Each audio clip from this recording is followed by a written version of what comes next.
All right, let's talk about something I think a lot of us can relate to. Have you ever felt, well, stuck? But not in some terrible, awful situation.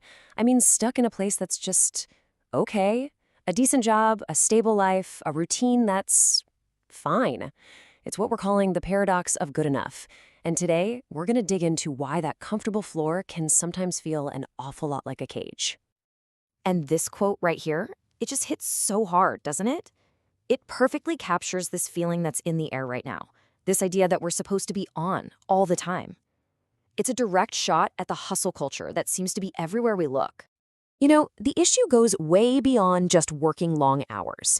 This whole grind mentality is a system that tries to convince us that our value is basically our productivity. It absolutely wrecks our mental space, it pushes us to turn our hobbies into side hustles, and then it has the nerve to sell our need for rest back to us as some kind of self-care product. We end up totally exhausted, working harder than ever, but often just running in place in what one source calls these loops of mediocrity. But here's the thing, this isn't just about cultural pressure or feeling overworked. There's a really powerful psychological reason we get trapped in situations that aren't quite bad enough to make us leave. And that is the absolute core of what we're talking about today, the paradox of good enough. The official term for this is the region beta paradox. And I know it sounds super academic, but the idea is actually incredibly simple. Think about it. When something intensely bad happens, a real crisis, our psychological defense systems kick into high gear. We mobilize, we cope, we fight back. But what about those situations that are just kind of bad? Well, they sneak right under the radar. They don't trigger those alarms, so we just put up with them. This analogy just makes it all click. A shattered kneecap is a massive, undeniable crisis. You're going to the doctor, you're getting surgery, you're doing the physical therapy. You have no choice but to act. But a trick knee? Oh, it's just annoying. You learn to live with it maybe for years because it's never quite bad enough to justify that huge intervention. So let's break it down like this. You've got region alpha. That's the annoying problem. A messy room, a job that's just okay. It's not great, but you can manage. Then you have region beta. That's the major crisis. A completely trashed house or a truly toxic job. It's a disaster that demands immediate action. The whole paradox is that we often fix the total disaster way faster than the nagging good enough problem. Okay, so that's the theory. But let's see what this actually looks like in a real person's life. I want to introduce you to a guy named Arjun, because his story is a perfect example of how a good enough life can slowly become a comfortable cage. So Arjun's story starts deep in region beta. His father had a medical emergency and the family was drowning in debt. Starting his cafeteria wasn't some passion project. It was an act of pure desperation to solve a huge crisis. And you know what? It worked. 2 years go by, the debt is paid, the family is stable, the crisis is over. And now he's in region alpha, stuck in a stable, predictable, but totally stagnant situation. And this is that external voice that can keep us paralyzed. To Vikram, the delivery driver, Arjun is living the dream. He's a business owner. This really highlights the guilt that comes with wanting more than good enough, especially when you know other people would kill to be in your shoes. But then you get the other side of the coin, from his customer, Mr. Iyer. He sees what's really going on. Arjun isn't growing, he's just treading water. He's pulling 80-hour weeks for very little profit. And he asks this absolutely critical question.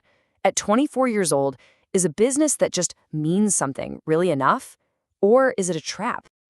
And here's Arjun's whole conflict laid out. You can really see the paralysis. He could stick with the cafeteria, it's stable but stagnant. He could get a safer corporate job. Or he could risk everything on an MBA for a shot at real long-term growth. There are no easy answers here, no obvious path. This is the very definition of being stuck in region alpha. So, when you're caught in a modern-day paradox like this, where do you even look for answers? Well, sometimes the best tools we have come from a very, very old source. So let's pivot for a second and look at a philosophical framework that doesn't promise easy answers, but gives us a powerful way to think about these impossible choices. We're talking about Stoicism. And listen, forget any idea of some dusty, boring philosophy. It's a practical, hands-on toolkit that people are actively using today to build resilience and find clarity, especially when they feel trapped by their circumstances. So the absolute heart of Stoic practice is this idea, the dichotomy of control. It's really all about ruthlessly, honestly separating what you can actually control from what you can't. Arjun can't control the economy or what his family thinks. but he can control his own intentions, his own actions, and the person he chooses to be. The whole key is to stop wasting energy on things you can't change and focus only on what you can. And here's a really concrete exercise you can do, the evening review. It's a kind of structured self-reflection at the end of the day.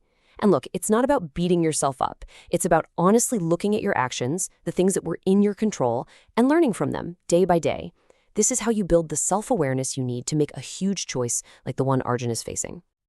This quote from the Stoic philosopher Epictetus just sums up the whole mindset. This isn't about giving up or being passive. It's about accepting reality, all the stuff outside of your control, so that you can act wisely within that reality. It's about finding peace not by trying to change the world, but by mastering your own response to it. So let's bring all of this back home. We've looked at the cultural pressure of the grind, the psychological trap of being good enough, and the very human story of Arjun's paralysis. Now it's time to turn that lens back on ourselves. What started out as a literal lifesaver for Arjun and his family has now become his prison. He built this cage out of love and a sense of duty, and it worked perfectly. But now the crisis is over, and the very thing that saved him is now the thing that's holding him back. I mean, he is the perfect embodiment of this Regent Beta paradox. And this is the question that we're left with, for Arjun, and really for all of us. We spend so much time being afraid of failure, right? Of taking a big risk and having it not work out. But what if the real failure, the greater risk, is just never trying at all?